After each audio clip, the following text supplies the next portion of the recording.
வாக்யஜ்ஞேன கல்பதாம்.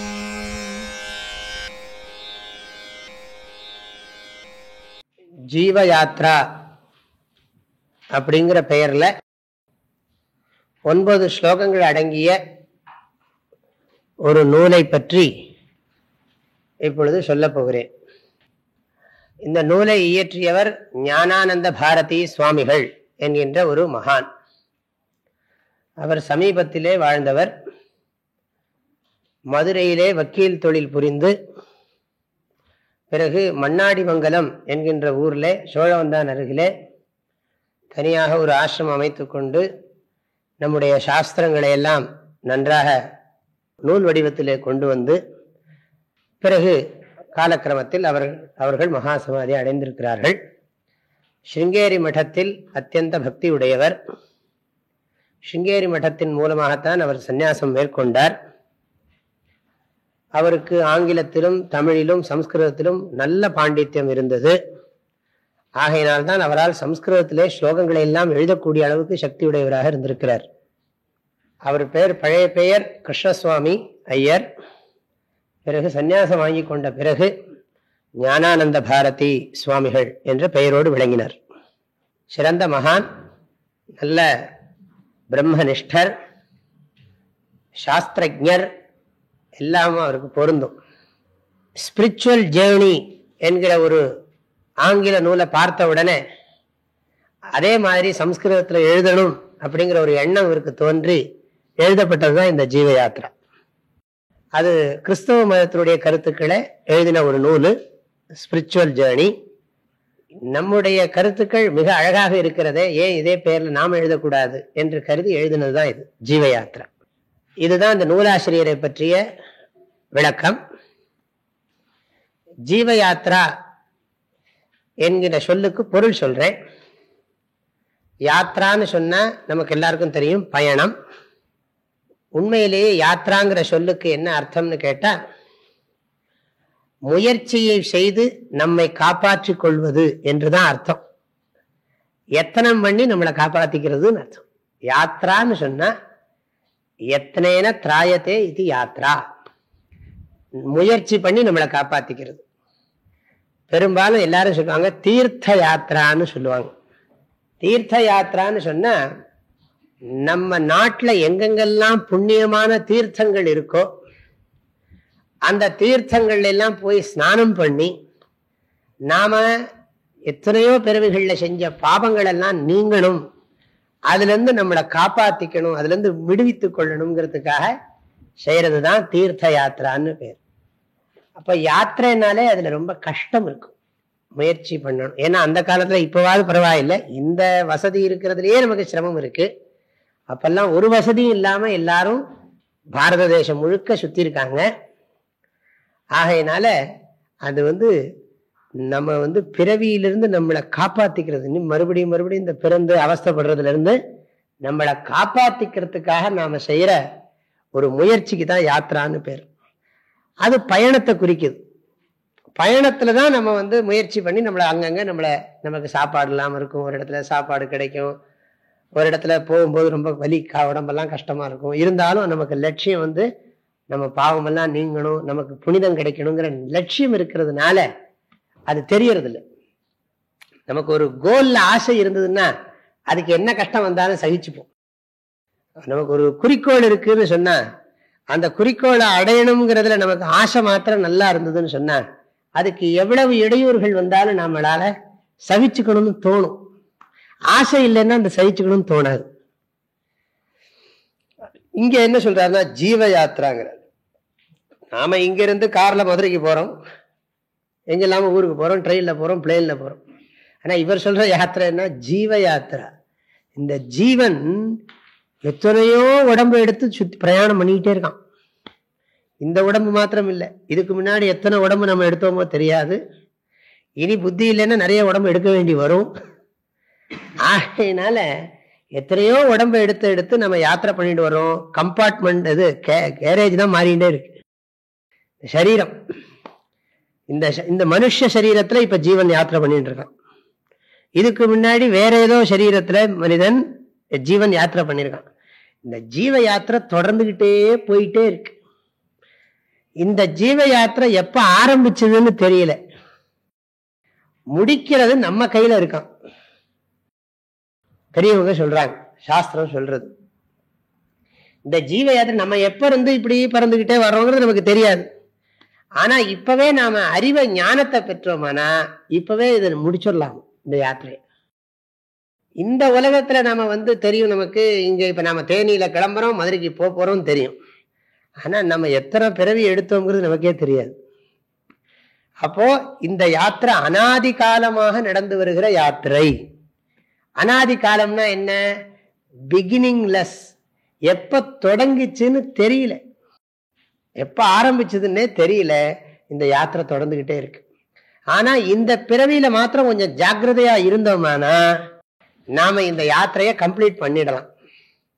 இந்த பிறவியில் நாம ஜாக்கிரதையா இல்லைன்னா பழையபடியும் ஜேர்னி கண்டினியூ ஆகும், பிறவி தொடரும். ஆகையினால அதை புரிய வைக்கிறதுக்காக இந்த ஜீவ யாத்ரா அப்படிங்கிற தலைப்புல நம்முடைய வாழ்க்கையில நம்ம வாழ்க்கை பயணம் அப்படின்னு நம்ம சொல்லலாம், ஜீவனுடைய பயணம்னு சொல்லலாம், அல்லது ஜீவித யாத்திரான்னு சொல்லலாம். வாழ்க்கை பயணம். நம்ம பயணம் பண்ணணும்னா, நான் பயணம் பண்றவன், பயணம் பண்ற எனக்கு ஒரு குறிக்கோள் இருக்கு, பயணத்துக்குரிய வாகனம் இதுதான், இந்த பாதையில தான் போனா அந்த பயணத்தோட குறிக்கோளை அடைய முடியும். அப்ப பயணத்தை அடையணும், குறிக்கோளை அடையணும்னா என்னோட கண்டிஷன்லாம் எப்படி இருக்கணும், வாகனத்தோட கண்டிஷன்லாம் எப்படி இருக்கணும், அப்படிங்கிற பல்வேறு விஷயங்களை ஒரு விளக்க போறார். ரொம்ப அழகாக இந்த ஆசிரியர் விளக்க போகிறார்.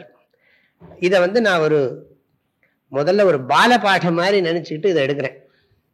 ஏன்னா இந்த 9 ஸ்லோகங்கள்ல நம்முடைய சாஸ்திரங்களுடைய கருத்தை எல்லாம் சுருக்கமா சொல்லியிருக்கார். ஆக இதுதான் நான் ஜீவ யாத்திரைங்கிற இந்த டெக்ஸ்டுக்கு இந்த நூறு கொடுக்கிற இன்ட்ரடக்ஷன், முகவுரை. இனி ஸ்லோகத்தை படிச்சு அர்த்தம் சொல்றேன். நித்யானந்த சுகம் பதம் சுவிமலம் பிராப்தும் சமீஹாயுதாஹ சர்வே ஜன்மப்ருதः சதா வ்யசனினः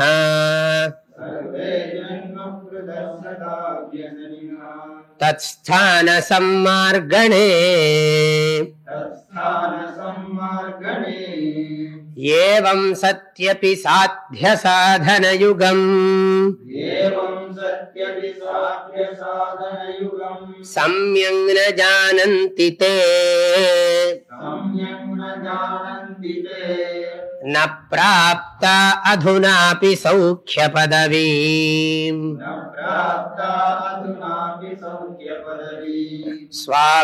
ஸ்வாபீஷ்டரூபாம் யதஹ.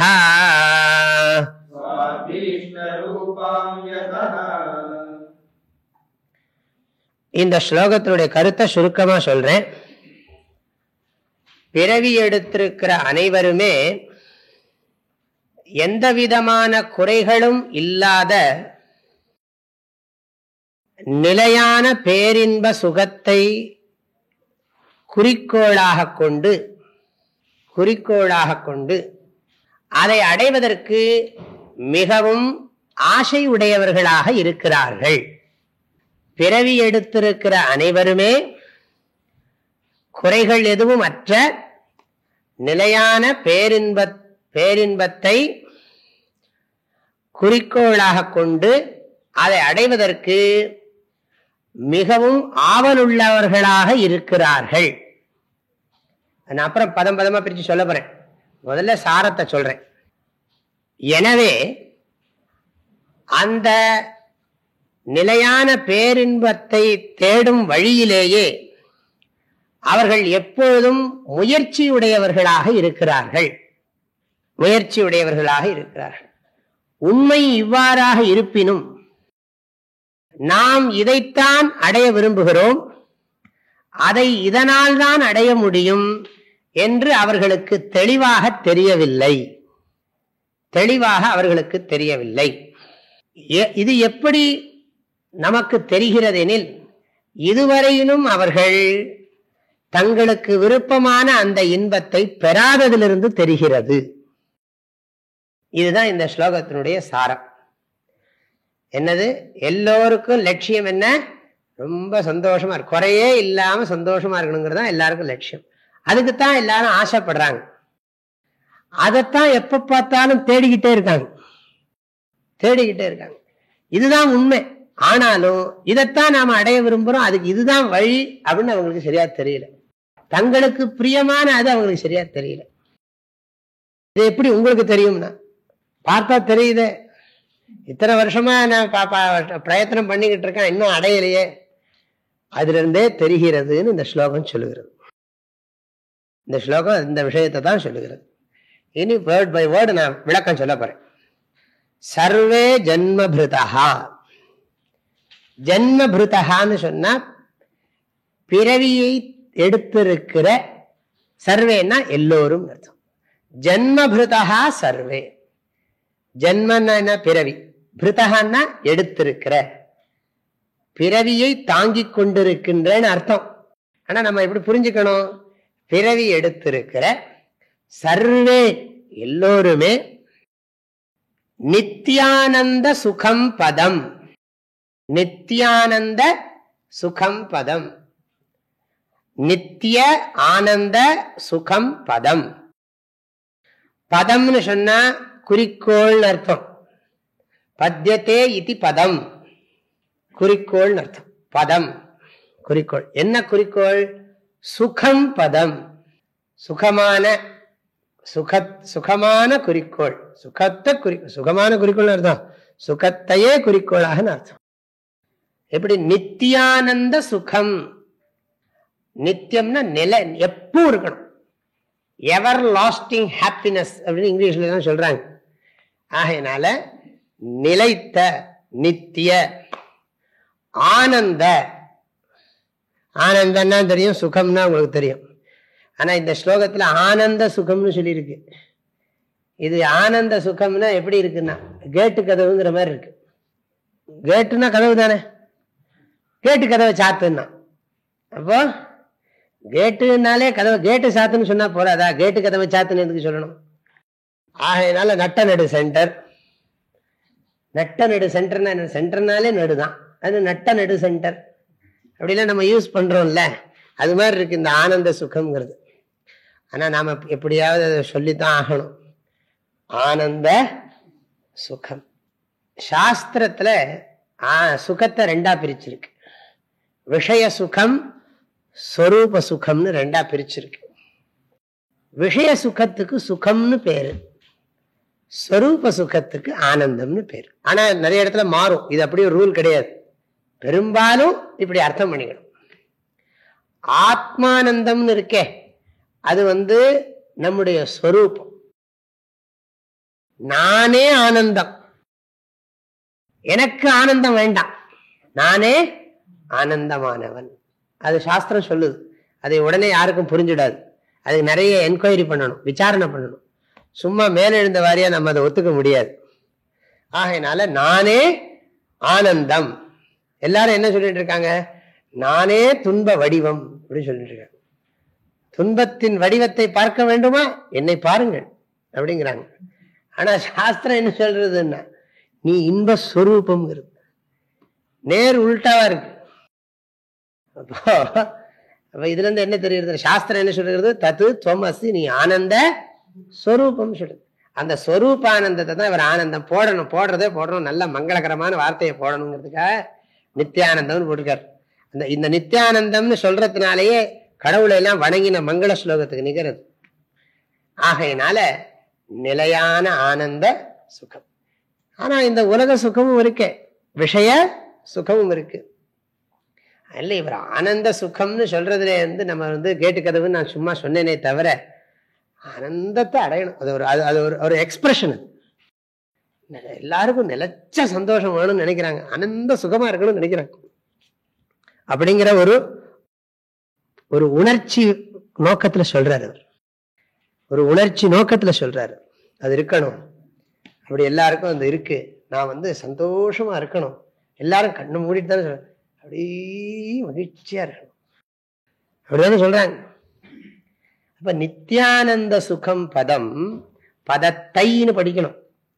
நித்யானந்த சுக பதத்தை தமிழ் நம்ம அப்படியே மொழிபெயர்த்தா நித்யானந்த சுக பதத்தை.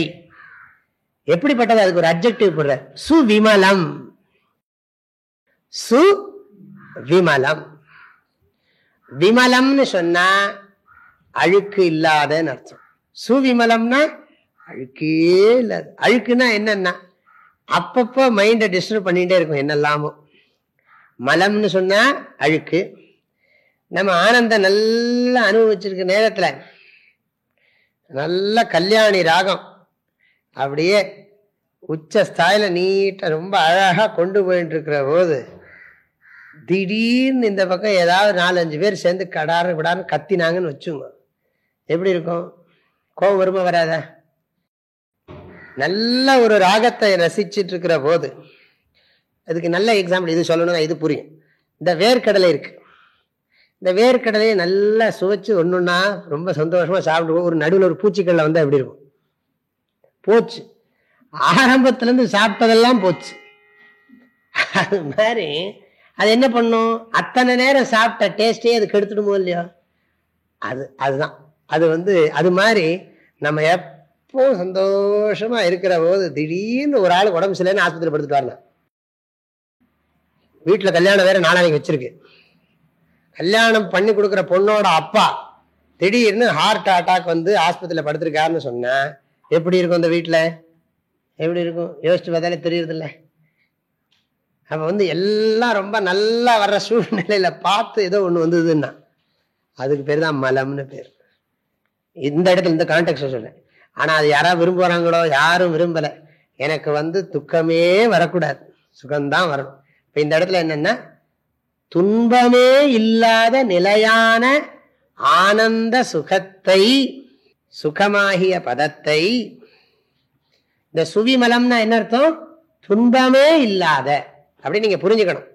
மலம் என்றால் துன்பம், விமலம் என்றால் துன்பமற்ற, சுவிமலம் என்றால் முழுமையாக ஒருபொழுதும் துன்பமே இல்லாத, துன்பமே இல்லாத பதம், பதத்தை.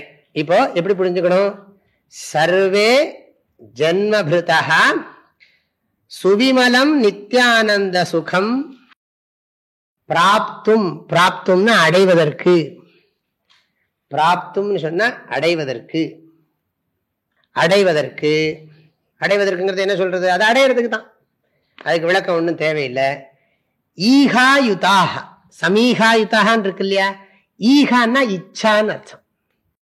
ஈகா, அதை ஈகான ஈகைன்னு தமிழ்ல போட்டுவிடாங்க. ஈகைன்னா ஏதோ வளங்க கொடுக்கறது, தானம் பண்றதுக்கு பேர் ஈகைன்னு பேர், அந்த அர்த்தம் இல்லை. இந்த இடத்துல ஈகான்னு சொன்னா என்ன அர்த்தம்? இச்சான்னு அர்த்தம்.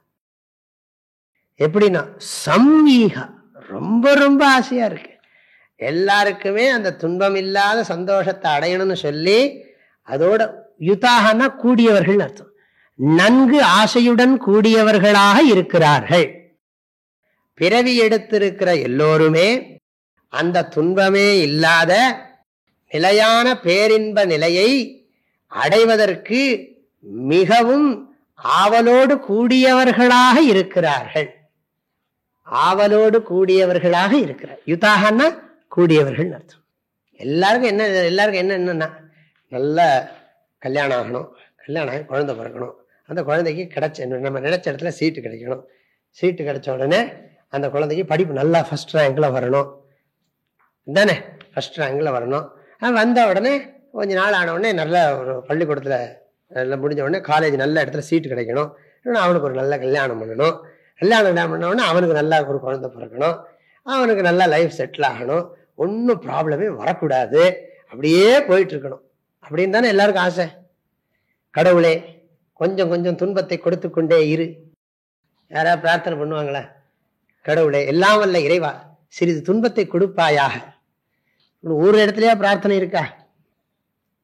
எல்லாரும் இறைவா மன நோயற்ற வாழ்வை கொடு, மன அமைதியை கொடு, அப்படித்தானே பிரார்த்தனை இருக்கு.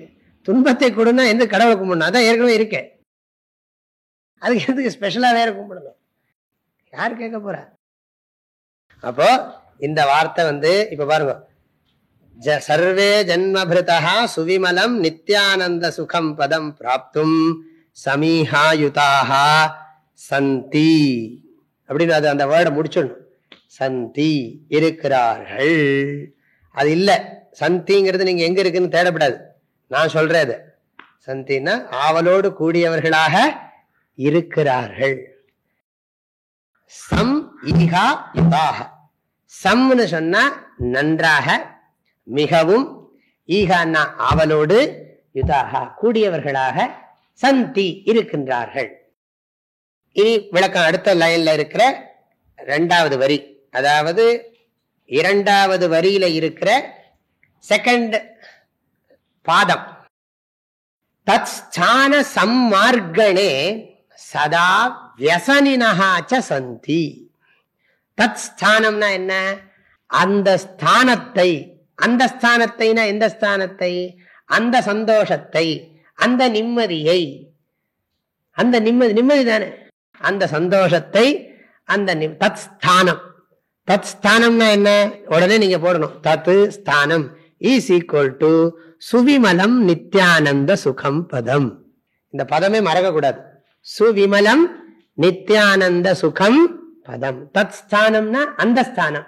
எந்த ஸ்தானம்? சுவிமலம் நித்யானந்த சுகம் பதம். அத சம்மார்கணே, அது எங்கதான் கிடைக்கும்னு தேடிட்டே இருக்காங்க அவங்க. எப்ப பார்த்தாலும் தேடிட்டு இருக்காங்க. 24 மணி நேரம் டிவியில கிடைக்குமான்னு பாக்குறாங்க. 24 மணி நேரம் டிவியை போட்டு அதுல எல்லா சேனலையும் திருப்பி திருப்பி மாத்தி மாத்தி பார்த்து தேடிட்டு இருக்காங்க. சம்மார்கணம்னா என்ன தெரியுமா? நன்கு தேடுவதிலேயே, அதை தேடுவதிலேயே, இருக்கும் இடத்தை விட்டு இல்லாத இடம் தேடி. அதுக்கு என்ன பண்றாங்க? என்னெல்லாமோ கிளப்புக்கு போய் பாக்குறாங்க, ரேஸுக்கு போய் பாக்குறாங்க, வீட்டுல சமையல் பண்ணி சாப்பிட்டு பாக்குறாங்க, ஃப்ரெண்ட்ஸ் எல்லாம் கூப்பிட்டு அவங்களோட இருந்து நிம்மதி கிடைக்குமான்னு பாக்குறாங்க, என்னெல்லாமோ பண்ணி பாக்குறாங்க. சரி கொஞ்சம் மூணாருக்கு போயிட்டு வரலாமான்னு போய் பாக்குறாங்க, அங்க போய் எல்லாம் சுத்தி பார்த்தா வந்துருமான்னு பாக்குறாங்க. இங்க போவோமா, கொடைக்கானலுக்கு போய் பார்ப்போமா, அங்க சுவிமலம் நித்யானந்த சுகம் பதம் கொடைக்கானல்ல கிடைக்குமா, சரி போயிடுவோம், அங்க போய் ட்ரை பண்றது. சரி கடைசியில் இதெல்லாம் ஒன்றும் சரி வராது, ஆன்மீகத்துலதான் கிடைக்கும்னு யாரோ சொன்னாங்க. சரி சாமியாரா போய் பார்த்தா கிடைக்குமா? சரி அப்புறம் கேதார்நாத்துக்கு போனா சுவிமலம் நித்யானந்த சுகம் பதம் கிடைக்குமோ? பத்ரிநாத்துக்கு போனா கிடைக்குமா? வாராணசிக்கு போனா கிடைக்குமா? உஜ்ஜயினிக்கு போனா, எங்கேயாவது போனா கிடைக்குமா? அங்க கிடைக்குமா, இங்க கிடைக்குமா? ஆனு தத் ஸ்தான சம்மார்கணே சதா வியசனினஹா, பணத்தை, உடம்பு உழைப்ப, பணத்தை என்னெல்லாமோ ஸ்பெண்ட் பண்ணி அதை எதிர்பார்க்கிறானோ மனிதன். சதா, சதானா எப்பொழுதும், தத் ஸ்தான அந்த ஸ்தான, சம்மார்கணே அந்த ஸ்தானத்தை நன்கு தேடுவதிலேயே எப்பொழுதும் முயற்சியுடையவர்களாக இருக்கிறார்கள். மனிதன் காலையிலிருந்து ராத்திரி வரைக்கும் படாத பாடுபடுறது எதுக்கு? எல்லாம் பாடுபட்டா பணம் வரும், பணம் வந்தா நம்ம சந்தோஷம், எல்லாம் அதுக்கு வேண்டியதெல்லாம் அரேஞ்ச் பண்ணி சந்தோஷமா இருக்கலாம் அப்படின்னு சொல்லிதான் அதுக்கு முயற்சி பண்ணிட்டு இருக்காங்க. முதல் லைன் சொன்னா 2 லைன் சேர்ந்தது 1 முடிஞ்சது. பிறப்பு எடுத்திருக்கிற எல்லோருமே குறைவில்லாத அந்த நிலையான பேரின்ப நிலையை அடைவதற்கு மிகவும் ஆவலோடு கூடியவர்களாக இருக்கிறார்கள். எப்பொழுதும் அந்த ஸ்தானத்தை, அந்த நிலையை நன்கு தேடுவதிலேயே அவர்கள் விடாமுயற்சியுடையவர்களாக இருக்கிறார்கள். முடிஞ்சது. ஏவம் சத்யபி, ஏவம் சத்யபின்னா உண்மை இவ்வாறாக இருப்பினும், தே அவர்கள் சாத்திய சாதன யுகம் சம்யக்கு ந ஜானந்தி, எது சாத்தியம் எது சாதனம் என்கின்ற விஷயத்தை அவர்கள் நன்கு அறியாதவர்களாக இருக்கிறார்கள். எப்படின்னு இவர் 3வது சொல்றார். இவர் தான் சொன்னார் எல்லோரும் அதை அடைய விரும்புகிறார்கள், அதற்காகத்தான் முயற்சி பண்ணி கொண்டிருக்கிறார்கள், ஆனா அது அவனுக்கே தெரியலங்கிறார். அவனுக்கே தெரியாது, நான் சொன்னாதான் புரியும். நீ இதை தேடுகிறாயப்பா, நீ இதைத்தான் தேடி தேடி ஊராக போகிறாய். ஆமா நீங்க சொல்றது சரிதான் அப்படின்னா, அதை நான் தான் சொல்லித்தான் உனக்கு புரிய வேண்டியிருக்கு. நீயாவே அதை புரிஞ்சுக்கல, நான் சொல்லாத வரைக்கும் அது உனக்கு தெரியல இல்லையா? ஏவம் சத்யபி, இது உண்மை இவ்வாறாக இருப்பினும், சாத்திய சாதன யுகம், யுகம்னு சொன்னா இரண்டு சேர்ந்தது. சாத்திய சாதன யுகம். சாத்தியம்னா எய்ம், கோல், லட்சியம், டெஸ்டினேஷன். ஆனா சாதனம்னு சொன்னா மீன்ஸ், அதுக்கான உபாயம், வழிமுறை. நான் விரும்புறது சந்தோஷம்தான், அந்த சந்தோஷத்தை இப்படி இருந்தா தான் அடைய முடியும் அப்படின்னு தெரியாது. தே அவர்கள் சம்யக்கு ந ஜானந்தி. இது ரொம்ப கவனமா புரியணும்.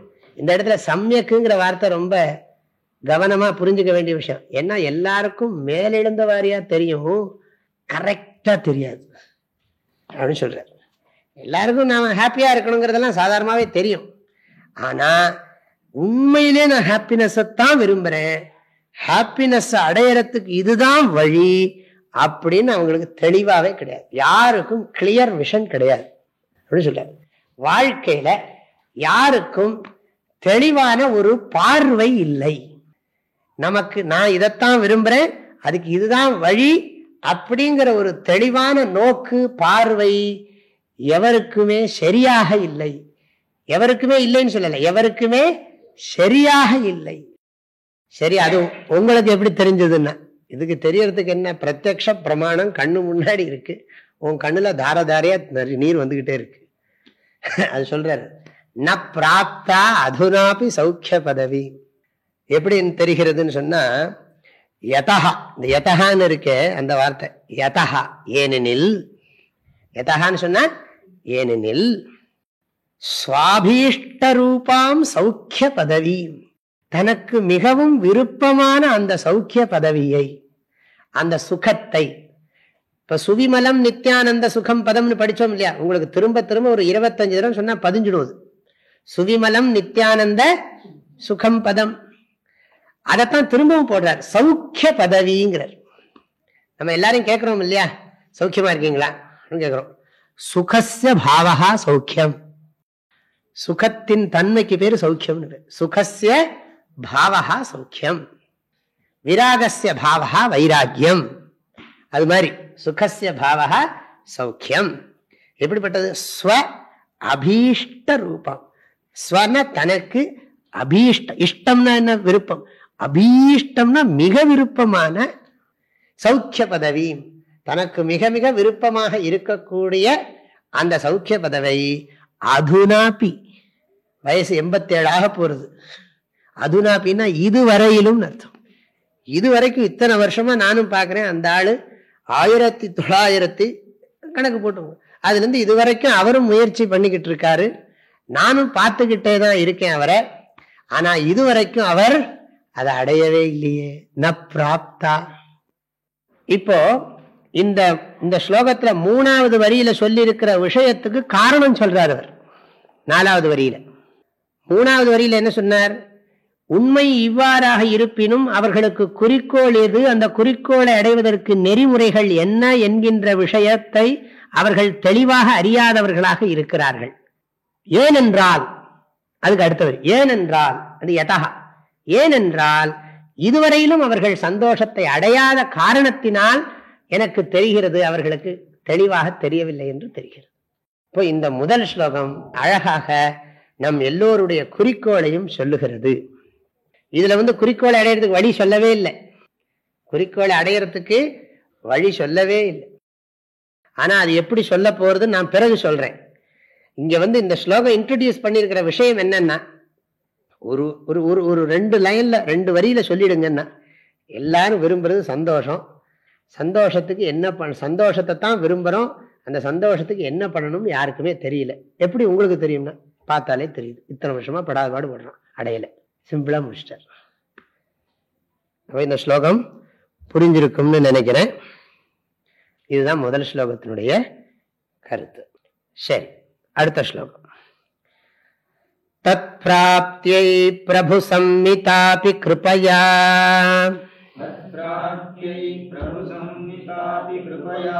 த்ரையந்த சாரான்விதா வல்லீ காடக மத்யகா கவிசமம் புரோத்சாஹயந்தி நரான். ஏவம் சாதன கல்பனாம் ரச்சயதே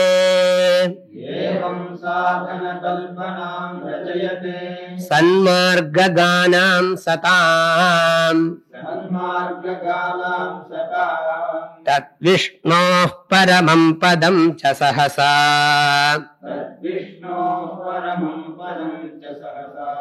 கந்தும் மனீஷாவதாம்.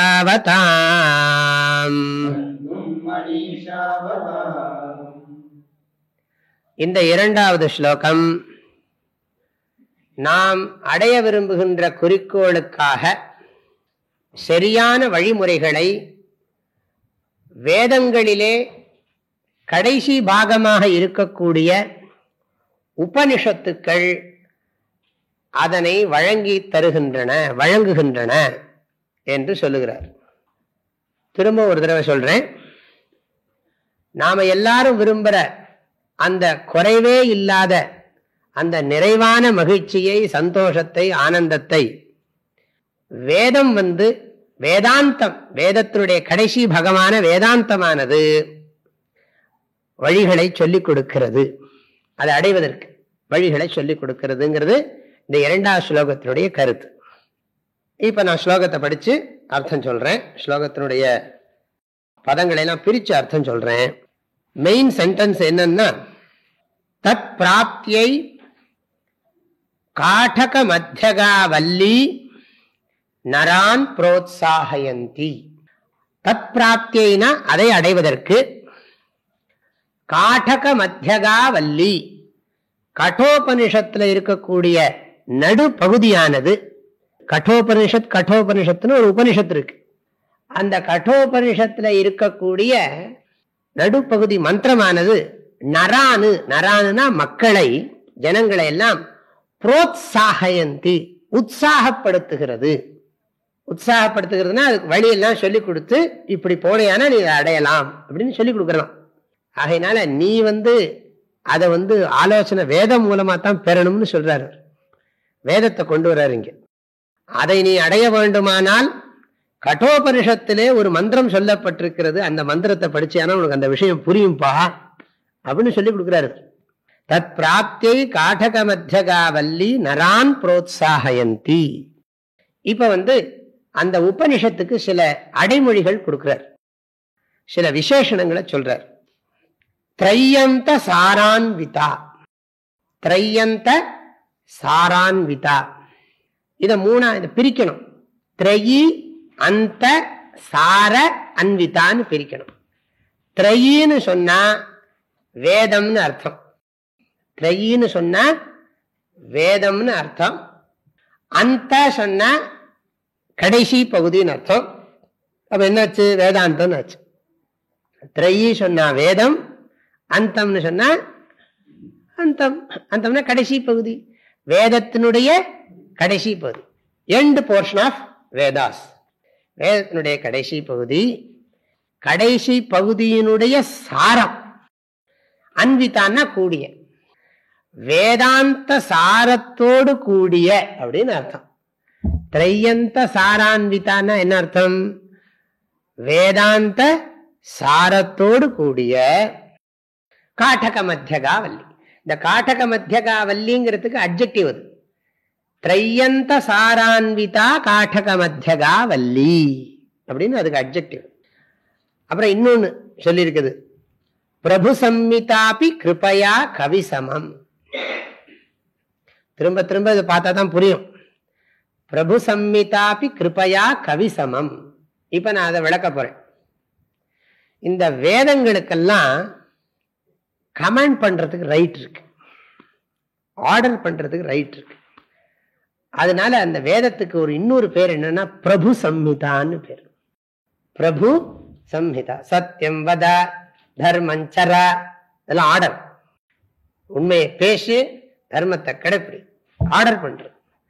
வேதத்துக்கு அந்த ரைட் இருக்கு, அதுக்கு அந்த பவர் இருக்கு, அந்த ரைட் இருக்கு. அதுக்கு எல்லாரும் ஒபே பண்ணுவாங்க, கட்டுப்படுவாங்க. அதனாலதான் உன் வாக்கு என்ன பெரிய வேத வாக்கோ அப்படிங்கிறாங்க. அப்படின்னா என்ன அர்த்தம்? வேத வாக்குக்கு எல்லாரும் கட்டுப்பட்டாகணுங்கிற அர்த்தம் அதுல துவனிக்குது, அதுல துவனிக்குது அந்த அர்த்தம். ஆகையினால வேதத்துக்கு ஒரு பேர் என்னன்னா பிரபு சம்ஹிதா. நாட் சம்ஹிதா. இதுல இருக்கிறது இல்லை, நான் வேற அர்த்தம் சொல்லிட்டு இருக்கேன். பிரபு சம்ஹிதா வேதங்கள்ல. அப்புறம் இந்த ஸ்மிருதிகள் இருக்கு இல்லையா, வேதத்தை ஒட்டி எழுந்திருக்கிற மற்ற நூல்கள் இருக்கே, அந்த நூல்கள்லாம்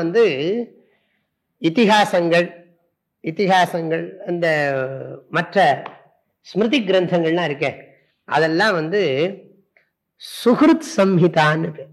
நண்பனை மாதிரி சொல்லுமா, அப்பா இப்படி பண்ணா நல்லதுப்பா, இப்படி பண்ணா நல்லது இல்லப்பா அப்படின்னு நண்பனை மாதிரி சொல்றது. முதல்ல வேதம் ஆர்டர் பண்ணுது, do this, don't do this, செய்யாதேன்னு சொல்றது. ஆனா இது அப்படி சொல்லாது, இது ஃப்ரெண்டு மாதிரி சொல்லும், வேற இதெல்லாம் எனக்கு நல்லதுன்னு படுது அப்படின்னு சொல்லி நண்பனை மாதிரி பேசக்கூடியது ஸ்மிருதிகள். அப்புறம் இந்த புராணங்கள் இருக்கே, அந்த இதுக்கு இது அர்த்தம் சொல்லிட்டேன் இல்லையா, ஸ்மிருதிகள் என்ன சம்ஹிதா, சுஹ்ருத் சம்ஹிதா. இந்த புராணம் இருக்கே, இது ஒய்ஃப் மாதிரி நைஸா தனியா பேசி காரியத்தை சாதிச்சுக்கும். அதுக்கு வேறு காந்தா சம்ஹிதான்னு பேர். பெண்கள்லாம் காரியத்தை சாதிச்சுக்கிறதுனா தப்பா நினைச்சுக்காங்க, காரியத்தை சாதிக்கிறதுனா அதுக்குன்னு ஒரு கணக்கு வச்சிருக்காங்க, அதுக்கு தகுந்த மாதிரி சொல்றது.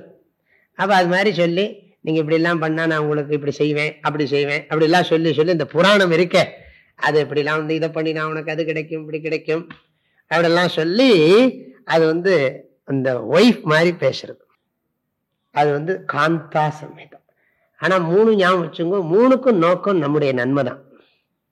ஆர்டர் பண்றதனுடைய நோக்கமும் நம்முடைய நன்மை தான், நண்பரை மாதிரி எடுத்து சொல்றதனுடைய நோக்கமும் நம்முடைய நன்மை தான். மனைவி கணவனை சரி கட்டுற மாதிரி நம்மளை சொல்றதும் அதுதான், நன்மைதான் நோக்கம். மற்றதுலையாவது ஏதாவது ப்ராப்ளம் இருக்கலாம், இதுல அந்த பிரச்சனைக்கு இடம் இல்லை. இப்ப இங்க என்ன சொல்றதுன்னு சொன்னா, இந்த உபனிஷத்து இந்த மந்திரம் இந்த ஸ்லோகம் என்ன சொல்றதுன்னா, ஈவந்தோ வேதத்துக்கு ஆர்டர் பண்றதுக்கு அருகதை இருந்தாலும் கூட அது ஆர்டர் பண்ணல அப்படிங்கிற.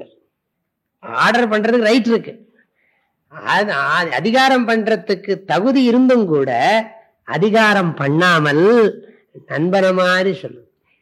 எல்லாம் மேனேஜ்மெண்ட் தான். அதனால ஆனா அதிகாரம் பண்றதுக்கு அதிகார கெப்பாசிட்டி இருக்கு, நமக்கு அதிகாரம் இருக்கு, பவர் இருக்கு, சொன்னா செஞ்சுதான் ஆகணும். ஆனா அதெல்லாம் அதிகாரத்தை யூஸ் பண்ணா இங்க சரியாகாது அப்படின்னு சொல்லி ஃப்ரெண்ட்லியா பிஹேவ் பண்ணு அப்படின்னு சொல்லி உபநிஷத்து பண்றதா. அப்படி பிரபு சம்மிதாபி, சம்மிதான்னா இந்த இடத்துல என்ன அர்த்தம் தெரியுமா, சமானம் அப்பி. அதாவது ஆணையிடுவதற்கு பிரபு சம்மிதாபி, தலைவனை போன்று ஆணையிடுவதற்கு தகுதி உள்ளதாக இருப்பினும், சமானமாக இருப்பினும், பிரபுவுக்கு சமானமாக இருப்பினும், கவி சமம் நண்பனை போல கிருபையா கருணையோடு புரோத்சாகயந்தி உற்சாகப்படுத்துகிறது.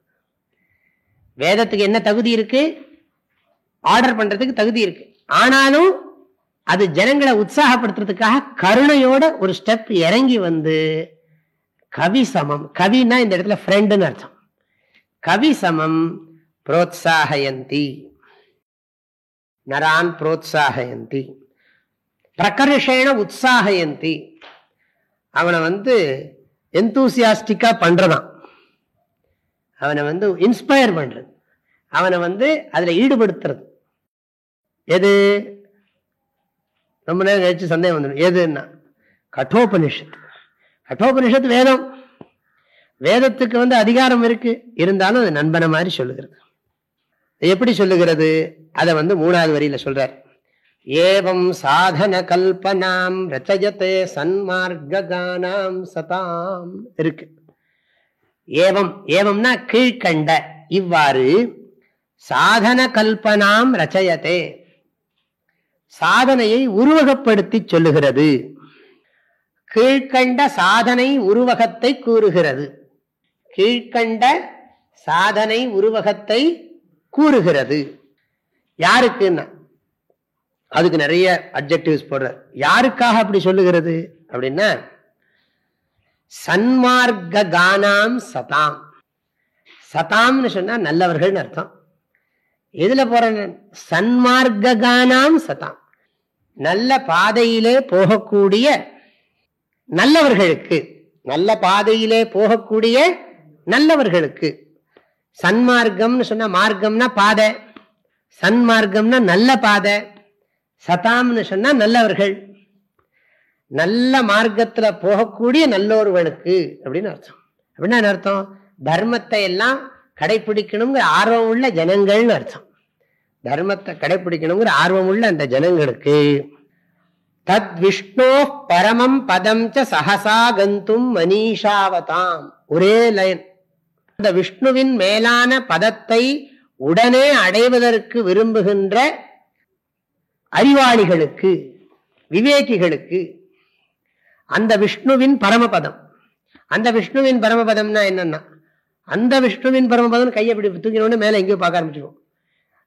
தத் விஷ்ணோ பரமம் பதம் இருக்கு இல்லையா, இஸ் ஈக்குவல் டு சுவிமலம் நித்யானந்த சுகம் பதம். விஷ்ணுவின் பரமபதம்னா அது எங்கேயோ அப்படி ஒரு நம்ம இறந்து போன உடனே நம்ம அந்த லோகத்துக்கு போவோம். அங்க பெருமாள் உட்கார்ந்துருப்பார். அந்த பெருமாள் நம்மளை மடியில உட்காத்தி வச்சுக்கிட்டு, வாப்பா வந்தையா, உன்னுடைய பிறவியெல்லாம் கழிஞ்சுது, நீ எனக்கு கீழ் பூலோகத்துல எனக்கு ரொம்ப ஆராதனை எல்லாம் பண்ணிருக்க, புஷ்ப துளசி மாலை எத்தனை மாலை கட்டி போட்ட, நீ எனக்கு எவ்வளவெல்லாம் சக்கர பொங்கல் நைவேத்தியம் பண்ண, அப்படியா சொல்லிட்டு இருப்பாருங்க அந்த விஷ்ணுவின் பரமபதத்துல. விஷ்ணுன்னு சொன்னாலே எங்கும் நிறைந்திருப்பவர்னு அர்த்தம். அது மாத்திரமல்ல, இந்த நித்தியானந்தம்ங்கிறது இருக்கே, காலத்தாலும் இடத்தாலும் பொருளாலும் வரையறுக்கப்படாது. நித்தியானந்தம்ங்கிறது இருக்கே, காலத்தாலும் பொருளாலும் இடத்தாலும் வரையறுக்கப்படாது. இப்ப நான் ஒரு சில நியாயங்கள்லாம் சொல்றேன், அப்பதான் அது புரியும். தத் விஷ்ணோ பரமம் பதம்ங்கிறதுக்காக வேண்டி இந்த வியாக்கியானம் ஆரம்பிக்கிறேன், ஞாபகம் வச்சுக்கணும். தத் விஷ்ணோ பரமம் பதம்ங்கிறதுக்கு என்ன மீனிங்? சுவிமலம் நித்யானந்த சுகம் பதம் தான் மீனிங். சௌக்கிய பதவின்னு ஒண்ணு வந்தது. சௌக்கிய பதவின்னு நீங்க போட்டாலும் சரி, சுவிமலம் நித்யானந்த சுகம் பதம் போட்டாலும் சரி, தத் விஷ்ணு பரமம் பதம் போட்டாலும் சரி, எல்லாம் ஒன் அண்ட் தி சேம், எல்லாம் ஒண்ணுதான். இப்ப நான் விளக்கம் எதுக்கு சொல்ல போறேன்னு சொன்னா, விஷ்ணுவின் பரமபதம்ங்கிறது ஒரு குறிப்பிட்ட இடத்துல குறிப்பிட்ட ஒரு கடவுளை தரிசனம் பண்றதுதான் பரமபதம்னு சில பேர் நினைச்சுக்கிட்டு இருக்காங்க. தத்துன்னு வேற சொல்லுங்க, அது விஷ்ணுவின் பரமபதம் அப்படின்னு எல்லாம் சொல்லிருக்கு. அது ஒரு வர்ணனை. விஷ்ணுங்கிறதுக்கு என்ன அர்த்தம் சொன்னேன்? விஷ்ணுனா சர்வம் வேவேஷ்டி இது விஷ்ணு. சர்வம் வேவேஷ்டி இது விஷ்ணு. அனைத்தையும் வியாபித்திருப்பதற்கு விஷ்ணுன்னு பேர். அனைத்தையும் வியாபித்திருக்குன்னு சொன்னா இப்ப இங்க இருக்கா இல்லையா? எல்லா இடத்தையும் வியாபிச்சிருக்கிறது அப்படின்னு சொன்னா அந்த விஷ்ணுவின் பரமபதம்ங்கிறது. எங்கும் நீக்கமர நிறைந்திருக்கிறதுன்னு சொன்னா இப்ப இருக்கா இல்லையா? எங்கும் நீக்கமர நிறைந்திருக்கிறது, எல்லா காலத்திலும் இருக்கிறது, எல்லா பொருளிடத்திலும் இருக்கிறது அப்படின்னு சொன்னா இப்போ இருக்குன்னு தான் அர்த்தம்.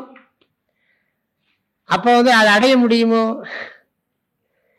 எங்கும் நீக்கமர நிறைந்திருக்கின்ற ஒன்றை அடைய முடியுமாங்கிறது கேள்வி. அடைய முடியும்னா என்ன ஆயிடும்? எங்கும் இருக்கலன்னு அர்த்தம். இப்ப இங்க இல்ல, அது அடையிறதுன்னு ஆயிடும், அடையப்படுறதுன்னு ஆயிடும். அடையப்படுறதுன்னு சொன்னா அதனுடைய நீக்கமர நிறைந்துள்ள தன்மைக்கு ஊறு விளையும், குறைபாடு நேரும். அதுக்குத்தான் நான் ஒரு நியாயம் சொல்ல போறேன், புரிஞ்சுங்க. நாம விரும்புற சுகம் என்ன? நித்திய சுகம். நாம விரும்புற சுகம் நித்திய சுகம், எவர் லாஸ்டிங் ஹாப்பினஸ், துன்பம் இல்லாத இன்பம். இதை நல்லா புரிஞ்சுங்க. அதுல ரொம்ப முக்கியமா புரிஞ்சுக்க வேண்டியது நித்திய சுகம். நித்திய சுகம்னா நித்திய சுகம் எப்பவும் சுகமா இருக்கணும். நித்தியம்னா என்ன? முதல்ல அதான் கேள்வி. நித்தியம்னு சொன்னா என்ன? நித்தியம்னா எப்பவும் இருக்கிறதுன்னா, எப்பவும் ஒரு காலத்தால் யாண்டும் இருப்பது எதுவோ அதுக்கு பேரு நித்தியம்னு பேரு. சரி, அது நான் ஒத்துக்கிறேன், நித்தியம்ங்கிறத ஒத்துக்கிறேன். அப்ப நித்தியம் அனித்தியம்ங்கிறதே பத்தி, நித்தியம் அனித்தியம் நான் விரும்புறதுல நித்திய சுகம், நித்தியமான சுகத்தை விரும்புறேன். நித்தியமான சுகம் அடைய முடியுமாங்கிறது கேள்வி. ஒண்ணு கவனமா புரிஞ்சுங்க. இப்போ அடுப்புல அடுப்பு இருக்கு, நெருப்பு இருக்கு, அதுல ஒரு பாத்திரம் வைக்கிறோம், அந்த பாத்திரத்துல ஜலம் விடுறோம், அந்த பாத்திரத்துல ஜலம் விடுறோம். ஜலம் விட்ட உடனே 100 டிகிரி ஆன உடனே ஜலம் கொதிக்குது. இப்போ ஜலத்துல இருக்கிற உஷ்ணம் வந்தது தானே. ஜலத்துக்கு சுபாவமாகவே சூடு உண்டோ? ஜலத்துக்கு சுபாவமாகவே சூடு கிடையாது. அது ஏற்றுவிக்கப்பட்டது. அப்போ ஜலத்துல இருக்கிற உஷ்ணம் அனித்தியம். ஜலத்துல இருக்கிற உஷ்ணம் அனித்தியம். இதுல இருந்து நான் என்ன சொல்ல விரும்புறேன்னா, எது எல்லாம் வருமோ அதெல்லாம் அனித்தியம். எது எல்லாம் வருமோ அதெல்லாம் அனித்தியம். எதெல்லாம் வரும்? சம்ஸ்கிருதத்தில் இதுக்கு பேரு எது எது ஆகந்துக்கம் தத்து தத்து அனித்தியம். எது ஆகந்துக்கமோ அது அனித்தியம். நீரில் உள்ள சூட்டை போல, ஜல உஷ்ணவத், நீரில் உள்ள சூட்டை போல எது எல்லாம் வருமோ அதெல்லாம் அனித்தியம். புரிஞ்சுக்கணும். சரி, நெருப்புல இருக்கிற சூடோன்னா, நெருப்புல இருக்கிற சூடு அது அதனுடைய இயல்பு. எது அதனுடைய இயல்போ அதுதான் நித்தியம். இந்த இயல்புக்கு சம்ஸ்கிருதத்துல பேரு ஸ்வாபாவிகம்னு பேர். எது எது ஸ்வாபாவிகம் தத்து தத்து நித்தியம். எது இயற்கையாகவே இருக்கிறதோ அது நித்தியமானது. எது இயற்கையாகவே இருக்கிறதோ அது நித்தியமானது. இப்போ கான்ட்ரடிக்ஷன் என்ன ஆகுதுன்னு புரிய வைக்கிறேன் பாருங்க. நாம் எல்லாரும் விரும்புறது என்ன? நித்திய சுகம். நித்திய சுகம் வருமானால் அது என்ன ஆயிடும்? அனித்தியமாயிடும். நித்திய சுகம் வருமானால் அனித்தியமாயிடும். இப்ப நமக்கு சுகமே இல்லை. நமக்கு இப்போ சுகமே இல்லை. நாம விரும்புறது என்ன? நித்திய சுகம். நித்திய சுகம் வரும்னு சொன்னாலே அனித்தியமாயிடும். நித்திய சுகம் வரும் என்று சொன்னாலே அது அனித்தியமாகிவிடும். அப்ப இதுல இருந்து ஒண்ணுதான் வழி இருக்கு. நித்திய சுகத்தை அடைய முடியாதுன்னு தெரியுது. நித்திய சுகத்தை அடைய முடியாது என்று தெரியும். நித்திய சுகம் நம்முடைய நேச்சராக இருந்தா தான் முடியுமே தவிர நித்திய சுகத்தை யாரும் அடைய முடியாது. ஆனா நமக்கு ஆசையோ நித்திய சுகத்தை அடையணும்னு இருக்கு. லாஜிக்கலா பார்த்தா நித்திய சுகத்தை அடைய முடியாதுன்னு தெரியுது. ஆனா நமக்கு அந்த ஈகர், அதை அடையணுங்கிற ஆசை இருக்கு. லாஜிக்கலா பார்த்தா இட் இஸ் நாட் பாசிபிள். நியாயப்படி பார்த்தா நித்திய சுகம்ங்கிறது இம்பாசிபிள், முடியவே முடியாது. ஆனா நம்ம ஆசையை எப்படி நீக்க முடியும்? அது பிறந்ததுல இருந்தே அந்த ஆசை இருக்கே. அதுக்குதான் சாஸ்திரம் சொல்லுகிறது, நித்திய சுகம் உன்னுடைய நேச்சர். நித்திய சுகம் உன்னுடைய நேச்சர். நித்திய சுகம் உன்னோட சொரூபம்பா, உன்னுடைய சுபாவம்பா. நீ அதை புரிஞ்சுக்கோ. நெருப்புல இருக்கிற உஷ்ணம் நெருப்புக்கு வர்றதும் இல்லை போறதும் இல்லை. தண்ணீர இருக்கிற உஷ்ணம் வர்றது போறது. ஆகையினால நீ விரும்புற இன்பம் நிலையான இன்பம் வராது போகாது. அது எங்கேயும் நீக்கமர நிறைந்திருக்கிறது. அது விஷ்ணுவின் பரமபதம்னு சொன்னா ஹியர் அண்ட் நவ், இப்பவே அது இருக்குன்னு அர்த்தம். இப்பவே அது இருக்குன்னு சொன்னா எனக்கு ஏன் அது தெரியலேன்னு கேட்பான்.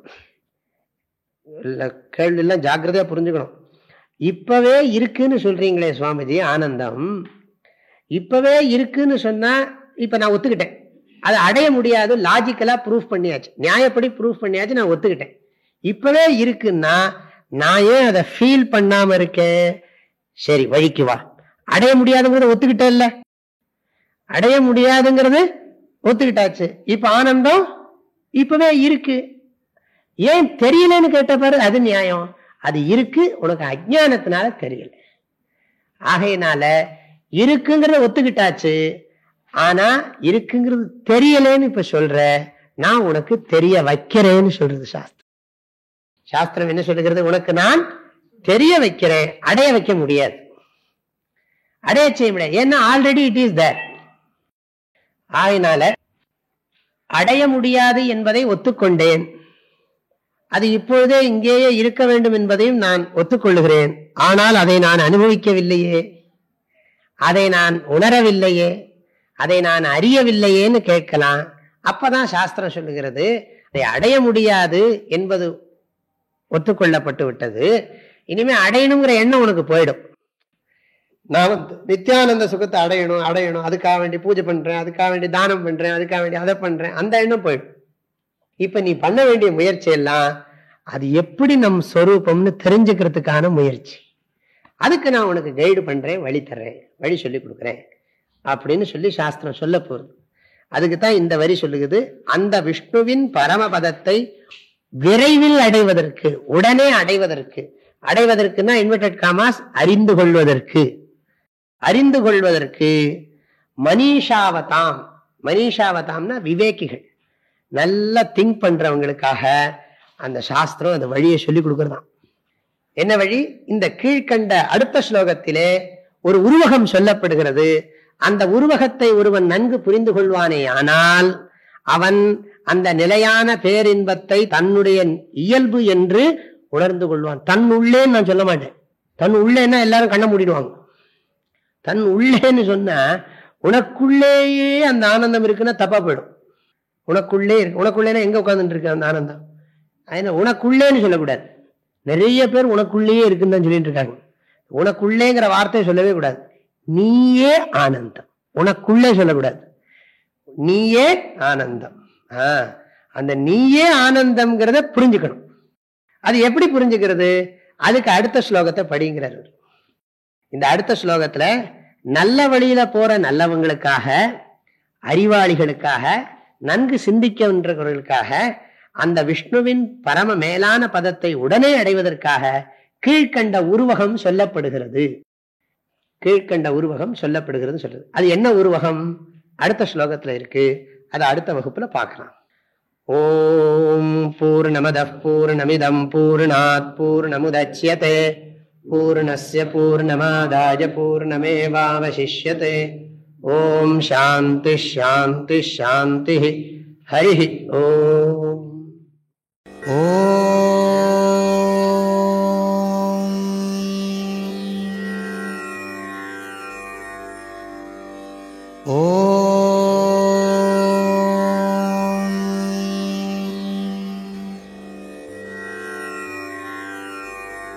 ஓ